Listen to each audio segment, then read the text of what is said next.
வணக்கம் நண்பர்களே. லாஸ்ட் வீடியோவில் நாம் மெயின் ஆட்ரிபியூட் பற்றி கொஞ்சம் டூ மச்சாகவே பேசியிருந்தோம். ஸோ இந்த வீடியோவில் நாம் அடுத்தடுத்த டாபிக் பற்றி பேசுவோம். So we know about what is import SwiftUI and what is @main and what is struct and what is this name. It's a type of an app protocol which we are extending. So what is this app one? ஓகேவா, இந்த ஆப்புங்கிற protocol என்ன, அதை பற்றி நம்ம discuss பண்ணுவோம். So இதுக்கு முன்னாடி நம்ம ஆப் ப்ரோட்டோக்கால்குள்ளே போயிட்டு மெயின் ஃபங்க்ஷனை நம்ம பார்த்துருந்தோம், எங்கே மெயின் ஃபங்க்ஷன் இருக்குன்ட்டு. ஸோ அதையும் தாண்டி அந்த ஆப் ப்ரோட்டோக்கால் என்னென்ன வச்சுருக்காங்க அப்படின்றத இந்த வீடியோவில் நம்ம டிஸ்கஸ் பண்ணுவோம். ஓகே, ஸோ பேசிக்கலாக ஸ்விஃப்ட்டுங்கிற ஒரு லாங்குவேஜே ப்ரோட்டோக்கால் ஓரியன்ட் அப்ரோச்சில் தான் எழுதியிருக்காங்க. ஸோ SwiftUI ஸ்விஃப்ட் லாங்குவேஜை யூஸ் பண்ணி தானே எழுதியிருக்காங்க. ஸோ அதனால் கம்ப்ளீட் SwiftUI லைப்ரரியுமே ஒரு எங்கே பார்த்தாலும் நீங்கள் ப்ரோட்டோக்கால்ஸும் ஜென்ரிக்ஸும் தான் பார்க்க முடியும். ஸோ உங்களுக்கு ஜென்ரிக்ஸ்லேயோ ப்ரோட்டோக்கால்ஸ்லேயோ அந்தளவுக்கு கான்ஃபிடென்ட் இல்லைனா அது கண்டிப்பாக வேணும் நம்ம SwiftUIயில் பில்ட் பண்ணுறதுக்கு. அண்ட் ஃப்ராங்காக சொல்லப்போனால் நானே ஒரு 5 years 4 yearsஸாக ஜென்ரிக்ஸ் கோடு எழுதுனதே இல்லை.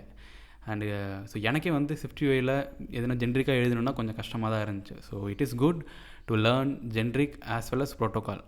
ஓகே, அண்ட் இப்போ இந்த நேமிங்கை பார்த்தோன்னே தான் எனக்கு ரொம்ப ஒரு குட் ஃபீல் வருது ஆக்சுவலாக. இப்போது ஆப்புங்கிறது ஃபைனலாக நம்ம ஒரு அப்ளிகேஷன் தானே பில்ட் பண்ண போகிறோம். ஸோ அதனால் ஒரு ரூலை டிஃபைன் பண்ணும்போதே அவங்க என்ன பண்ணியிருக்காங்க, ஆப்புன்ற ஒரு ப்ரோட்டோக்காலை டிஃபைன் பண்ணியிருக்காங்க. So end product we are going to build one app.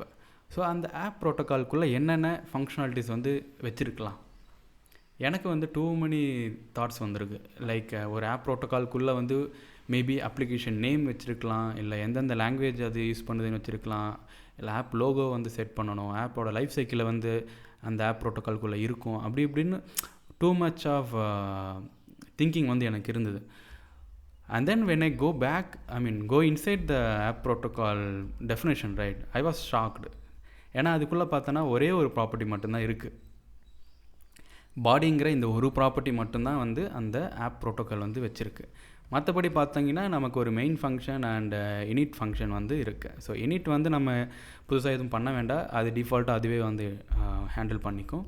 So நம்மளை பொறுத்த வரைக்கும் எக்ஸ்போஸ் பண்ணியிருக்க ஒரே ஒரு ப்ராப்பர்ட்டி பார்த்தீங்கன்னா பாடின்ற ஒரே ஒரு ப்ராப்பர்ட்டி தான்.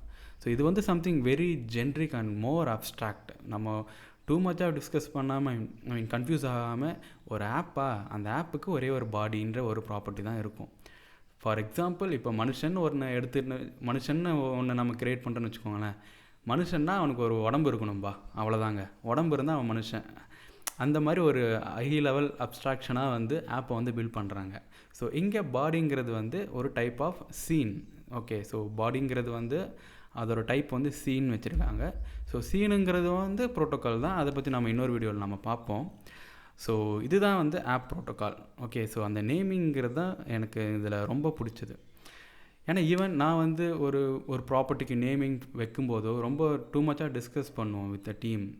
ஏன்னா ஒரு டைம் நம்ம வேரியபிள் நேம் எழுதுறது ஈஸி, ஆனால் அதை நம்ம ரீட் பண்ண கன்ஃபியூஸ் ஆகக்கூடாது. அது என்ன பண்ணுது, அதோட பர்பஸ் என்னன்றது நம்ம கன்ஃபியூஸ் ஆகக்கூடாது. when I work with Android application, right, அங்கே பார்க்கும்போது iOS அளவுக்கு ரொம்ப அழகான நேமிங்லாம் கிடையாது. ஸோ இங்கே பார்த்தீங்கன்னா வெறும் சிம்பிளாக ஆப்புன்னு இருக்குது, வியூஸுன்னு இருக்குது, சீன்ஸுன்னு இருக்குது. அண்ட் ஆண்ட்ராய்டு சைடு பார்த்தீங்கன்னா ஆக்டிவிட்டி, விட்ஜெட், அது இதுன்னு வச்சுருக்காங்க. So that was too confusing for me. So naming is so cool in SwiftUI. And ஆப்பிளுக்கு ஒரு நல்ல ஒரு தேங்க்ஸே சொல்லணும் ஆக்சுவலாக. ஓகே, ஸோ இதுதான் app and app protocol. So இந்த SwiftUI டெமோ ஆப் இந்த ஆப் ப்ரோட்டோக்காலை எக்ஸ்டெண்ட் பண்ணி இருக்கிறதுனால அதில் இருக்கிற ஒரே ஒரு ப்ராப்பர்ட்டியான பாடி ப்ராப்பர்ட்டியை நாம் கன்ஃபார்ம் பண்ணி ஆகணும், ரைட். அதை டிஃபைன் பண்ணி ஆகணும். So body is a computer property and அந்த பாடி சீன்ற ஒரு டைப் ஆஃப் ஆப்ஜெக்ட்ஸ் ரிட்டர்ன் பண்ணுது, சரியா. ஸோ அவ்வளோதான். ஸோ இவ்வளோ தான் இருக்குது விஷயம். அண்ட் நம்ம UI கிட் அப்ளிகேஷனில் பார்த்தீங்கன்னா அதில் நமக்கு லைஃப் சைக்கிளை ஆப் டெலிகேட்டுன்ற ஒரு கிளாஸ் வழியாக நம்ம ஆக்சஸ் பண்ணுவோம். அதே மாதிரி SwiftUIலே அந்த ஆப் டெலிகேட்டுங்கிற அந்த ஃபைலை நம்ம ஆக்சஸ் பண்ணலாம் with the help of UI application delegate adapter. So this is something like too complex. இப்போவே பார்த்தீங்கன்னா மேபி நம்ம ஃப்யூச்சரில் டிஸ்கஸ் பண்ணுவோம். When we are setting about remote notification, அந்த மாதிரி சமயத்தில் நமக்கு UI அப்ளிகேஷன் டெலிகேட் அடாப்டர் தேவைப்படலாம். ஓகே, ஸோ ஆப் ஸ்ட்ரக்சரை பார்த்தீங்கன்னா அவ்வளோதான். ஸோ அந்த ஆப்புக்கு வந்து ஒரு பாடின்ற ஒரு ப்ராப்பர்ட்டி இருக்குது. அந்த body is a type of scene. Okay, so இந்த இடத்துல சீனுங்கிறது வந்து ஒரு விண்டோஸ்ன்னு சொல்லலாம். ஒரு விண்டோவும் வந்து ஒரு சீன் சொல்லலாம். ஸோ ஆப்புக்குள்ளே வந்து ஒரு விண்டோ இருக்கணும், அவ்வளோதான் ஆப்பு. ஸோ நெக்ஸ்ட் வீடியோவில் நாம் வந்து சீனை பற்றி பார்க்கலாம்.